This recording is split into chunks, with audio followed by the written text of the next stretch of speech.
There's a story out that came out this weekend from a DHS insider.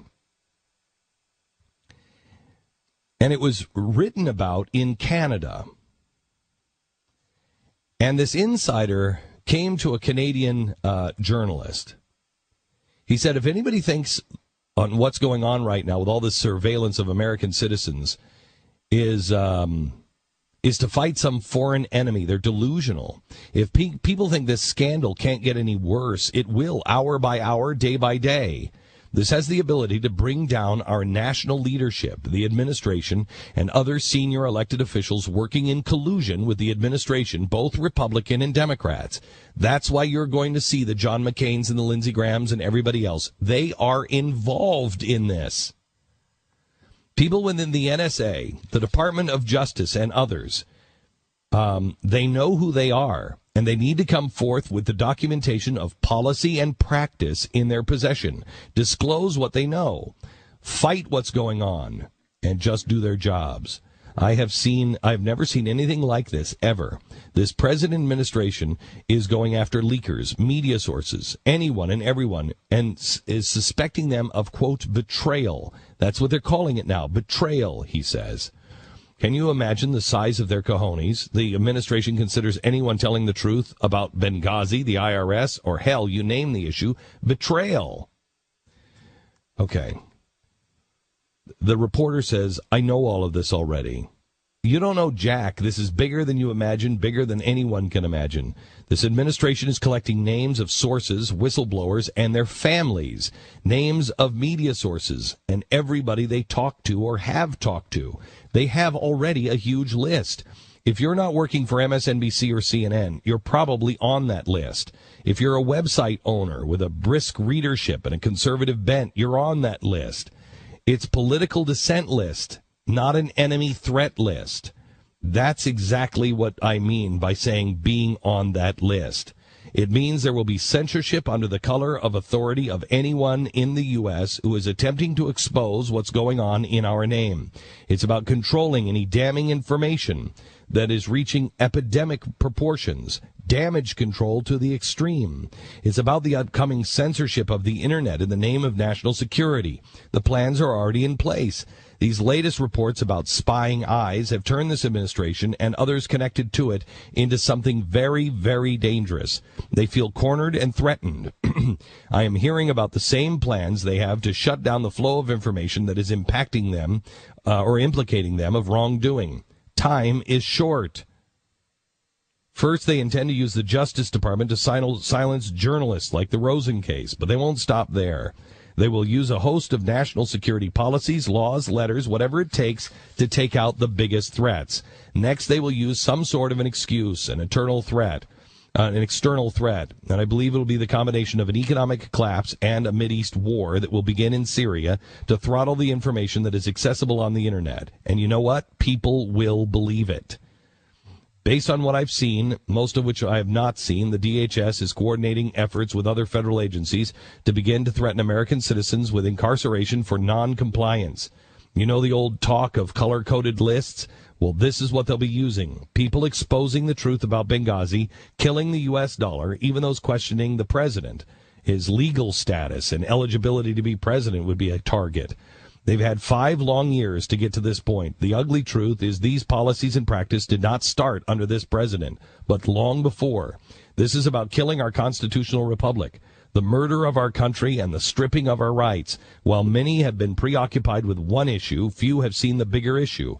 This is the end game. This is for all the marbles. Now, this is a story coming out from an unnamed source in a Canadian newspaper. I will tell you this. I found that, and I sent that immediately to my global information desk in New York. And this is the response I have. Glenn, I can't tell you about this source or this story, but I can tell you this. 1, our sources have been increasingly afraid and have insisted in some cases on similar clandestine arrangements to deliver information. I've already told you that we have had people that have passed us. They have told us to meet someplace in the middle of, a mall or a park. And we are not to recognize anything. We're supposed to stand there and stand by a garbage can. Somebody will come, they will drop something right in the top of the garbage, and one of these meetings, they were bumped by this source, and all they said was, that can get me killed. What was it? That could get me killed. Something like, keep me protected. This is spy stuff. This is spy novel stuff. This is stuff that doesn't happen. This is not normal.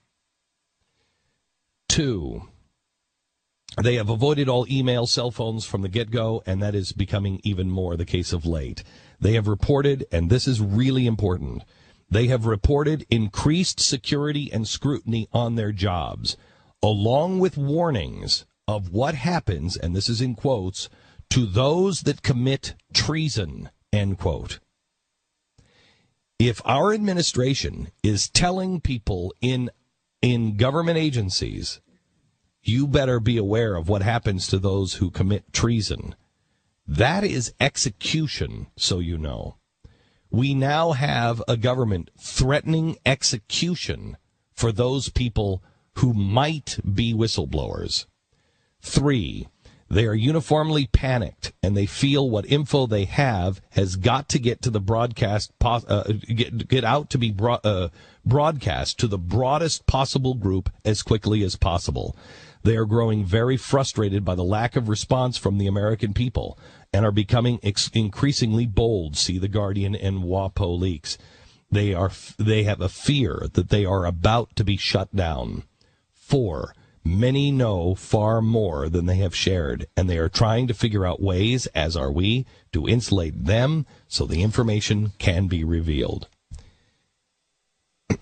I have asked you for your prayers. I have asked you to support our organization. I will tell you, as I told you last hour, because of just the IRS, people do not want to do business. In some cases, don't want to do business with us.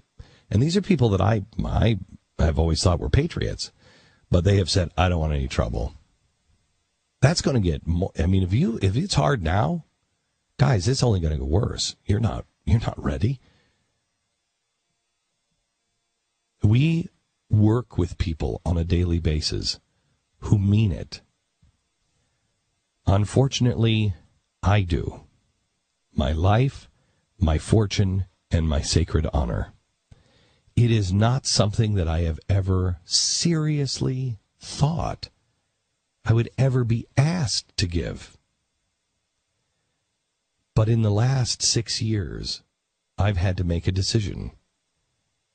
My life, my fortune, and my sacred honor. I will not be part of whatever it is we're creating.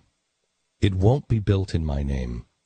I will not be eternally damned for playing any role in the loss of man's freedom. I won't. I want my name clearly on the record books, the eternal record books, as someone who stood. I will give my children, probably damn my children, in some regard, short term. But I will give my children and their children the opportunity to be proud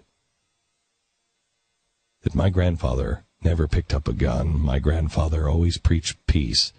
My grandfather stood. My grandfather started speaking out as soon as he figured it out. And he never sat down against all the odds. And I work with people in this building and in New York that do the same thing every day. And we have whistleblowers that are doing the same. But we need your help. You're going to watch the news coverage of this. You're going to get the same kind of coverage. They'll be on this for a while, and then they will back off. And no one's